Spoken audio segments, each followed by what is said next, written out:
What up, guys? Any Tier Guild Forever. This is a review for Eden Zero episode 14.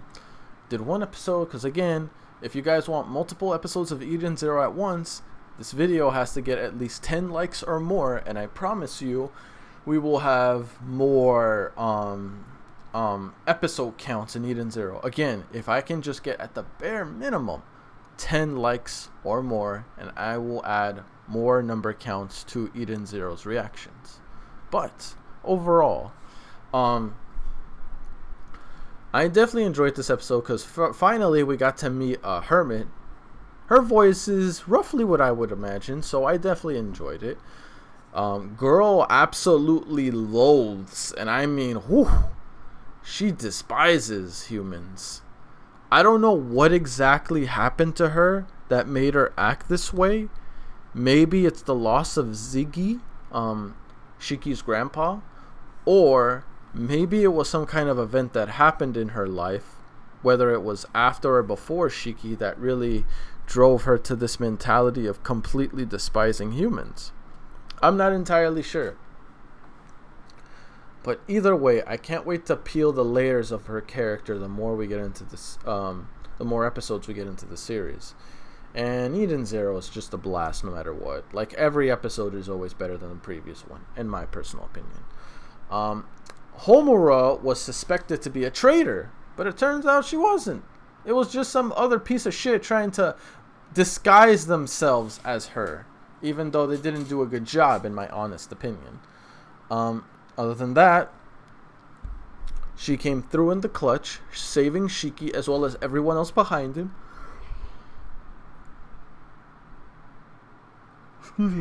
I guess it's because Shiki doesn't have the reaction speed to be able to counter every single arrow launched at him. I mean, Homura is a crazy swordsman. She was trained by Valkyrie, I'm sure. I can't wait till we get more into that story. And I wanted to ask, why in the hell can Weiss and Pino not use their, abilities? I don't know if they mentioned it before and I forgot. If that's the case, can someone please remind me? Unless they tell me later. Shiki is just dominating all these bastards. Granted, slight injury, but that's because he wanted to protect an NPC.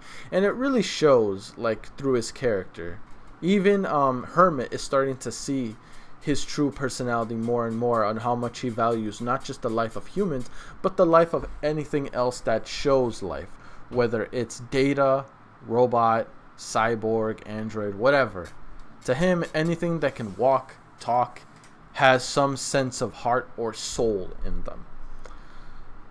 I don't know what bent Herman out of shape to make her have such a bold and very attacking kind of mindset about humans. But I'm curious to see what made her the way she is now. I don't think I ever got to that in the manga. Because I thought it was around, but no. I feel like 2 more episodes and that's when I'm completely caught up from where I left off in the manga. And it should be everything after that will be completely new. Because I definitely remembered a lot of key points in this episode. But either way, it's fine. It helps me refresh and understand more of what happens in the episode. And besides, it looks better animated. I know there's this whole justification of manga versus anime, which I personally think is stupid. I know the reason why people prefer reading manga because it's less time consuming. But honestly, if you know how to manage your time fine, you should be able to watch anime regardless of your situation. You just probably have either too much you want to do in one day, or you're just horrible at time management. So I'm just saying, I don't want to hear the excuse of manga is better than anime. No, you're just not good at balancing your time, and you're blaming something else instead of your own actions, which is very childish in my honest opinion. But anyway, enough of that stupid subject. Other than that, I just look forward to seeing more of where I left off, and once I do catch up, it's just gonna be a breeze. I definitely want to get more of a... Honestly, out of all the stories I'm most interested, I definitely want more of a backstory revolving around... even though Hermit's backstory with why she's acting the way she is intriguing to me as well. I can't wait to get into that portion. I'm very much looking forward to the backstory between Homura and Valkyrie. I don't know. For me, that's like one of the driving... My super huge curiosities. Because... I'm not sure if it's just me, but I pretty much see Homura as like a fusion of... It's mostly Urza's personality, but it feels like a personality of Urza and Wendy. I don't know. Maybe it's just the blue hair that's catching me off guard, even though it's obvious that Hermit is legitimately an exact copy of Wendy. Just different hair color or whatever, but yeah, she's basically Wendy. Curious to see also as how are they going to convince Hermit to get on their side, because as of right now, despite what she hears Shiki says, I'm sure she's still dead set on not joining them. I'm just trying to figure out what is it that's going to be the convincing statement that gets her to join their group. Is it Shiki's way of viewing everything, or maybe bring some kind of closure to her troubled mind? I'm just really fascinated at what it is that's going to convince her to join up with Shiki's group. Other than that, once we get through this, all we need is Valkyrie. So, I know that they need the 4 shining stars in order to help locate Mother Cosmos, and that's fantastic. But I feel like right now in the story of Eden Zero, we're kind of like in that prologue situation. Once we get through the prologue, we finally get into the meat of the story, if that makes sense to you guys. Because I feel like the heart of the story won't officially start until we finally have all 4 shining stars and we set a course to Mother Cosmos. But again, that's just my opinion. I know these episodes that I've seen so far are very crucial because it helps bring about how the 4 shining stars and Shiki and his group all met up together. Without that, there's literally no character development, and it'd be boring as hell. So yeah, no, trust me. I'm just saying it would be understandable if all this is being considered as prologue, but if it isn't, I'm fine with that either way, because I'm mostly curious to what happens once they all gather together. Other than that,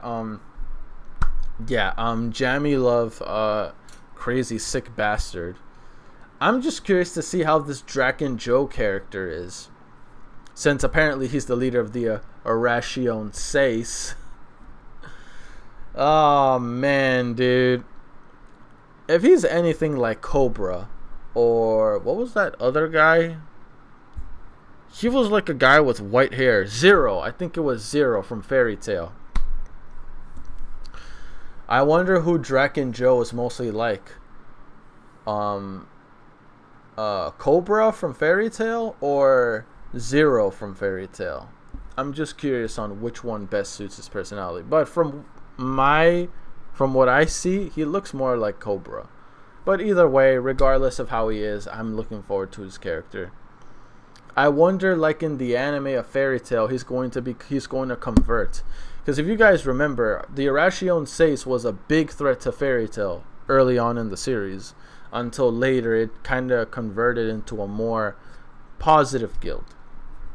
So I wonder if it's going to be the same thing here for the Reactor Sanctuary in Eden Zero. Speaking of Eden Zero, just a throwaway thing I want to put out there for everyone. I'm not sure if you heard, but Eden Zero is getting a mobile game. I'm definitely going to be maining that on my second channel, so look forward to that. I heard Fairy Tail is getting a new mobile game sometime this upcoming Thursday. I'm going to definitely be making a video of that, because again, I'm a huge Fairy Tail nerd, Eden Zero nerd, Rave Master nerd. I don't give a damn what anyone thinks. All I know is I love these series, I live for these series, and I want my channel mostly revolving around the series. Because again, I love Fairy Tail, I love Eden Zero, and I love Rave Master. I basically just love all of Hiro Mashima's work. I mean, I granted the guy kind of goes a bit overboard with fan service. Not that overboard. Honestly, in my opinion, his fan service is kind of tamed compared to others. Nah, dude. Nah, now that I think about it, nah, it's tamed. It's tamed. Compared to other ones I've seen, it's tamed. But other than that, he's very good at writing good stories. Some people may look at me like, man, if you think this is good, you should see this.